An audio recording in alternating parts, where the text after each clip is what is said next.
Take a look at these dancers. How can the same dance look so different? In this video, I'm going to share with you the difference between street style versus ballroom style Latin dancing. Hit that like button if you want to know more.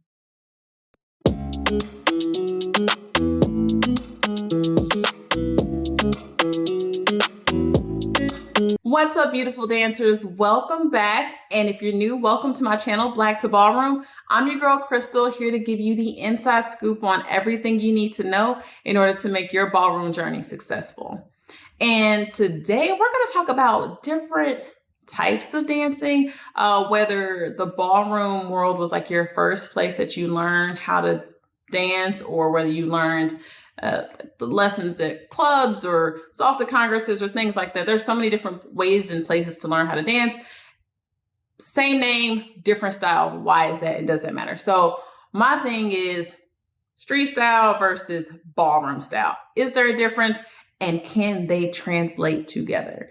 Okay. My background, I came from more of a street style type of like Latin-based dancing with like salsa, bachata, merengue, cumbia, things like that. So I learned on the fly at social dancing at nightclubs, and I got into performance dancing. So I was big into Salsa Congresses and performing with my team and everything like that. So there is a lot to be said because it's very grounded, very musical. So everything is strictly lead and follow. You're feeling the music, no choreography, and you just feel the music, if that makes any sense. Like it's all about just the beat. I love it. Okay. When it comes to ballroom style, they've adapted. I'm going to say that like it's more of their interpretation of those Latin-based dances.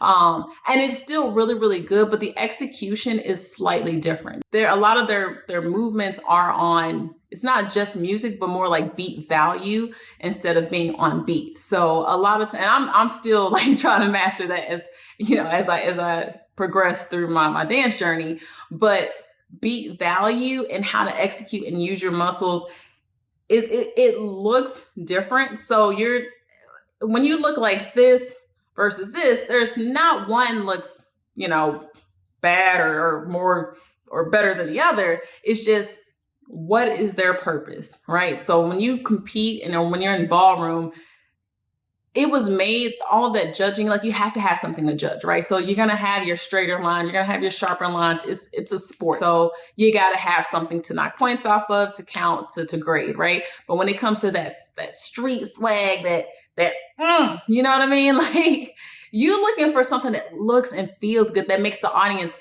feel good. Like that's what you kind of like want. So I love the fact that I came from a street style background and now I'm in like ballroom, because I feel like they translate very well. The technique that I have to put into making sure I execute a turn correctly, or that I can travel across the floor more efficiently and last for a longer amount of time, helps me with a lot of those dances that I've already learned.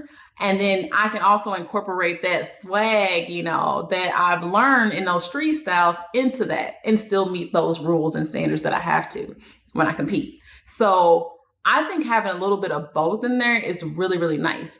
I don't know how well it would translate like from like ballroom back to your social side, like going to the clubs, but I definitely think it's possible, right? Anything is possible, but it's gonna be a lot less technical, but you can still use those. That's what I'm saying. Like I love to crossbreed between the two.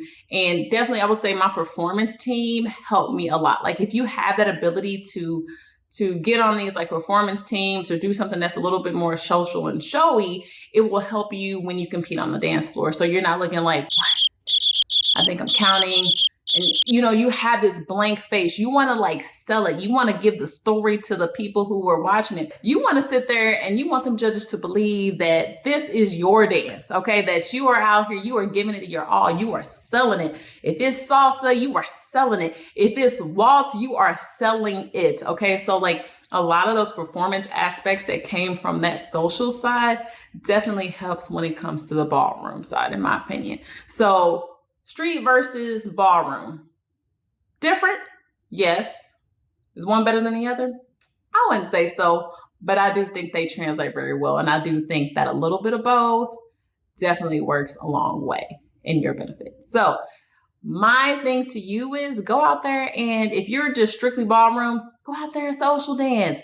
Learn from some of those people that you see on Instagram, Facebook, because those movements are really, really nice. And you can try to adapt it without breaking those rules that that's in ballroom when they kind of critique you into that. Like, you can try to mash those together and work with those to enhance your performance aspect, in my opinion.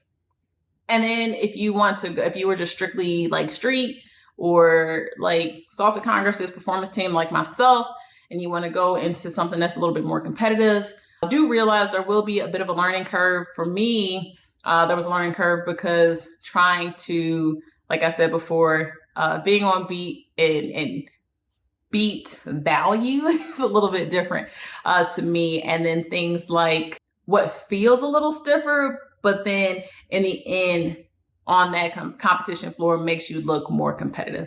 So just making sure you try to blend those two together definitely helps out a lot. But try both, get into both, do both. Ain't nothing wrong with it. If you like this and you want to know more, please subscribe to my channel, like. And until next time, guys, bye.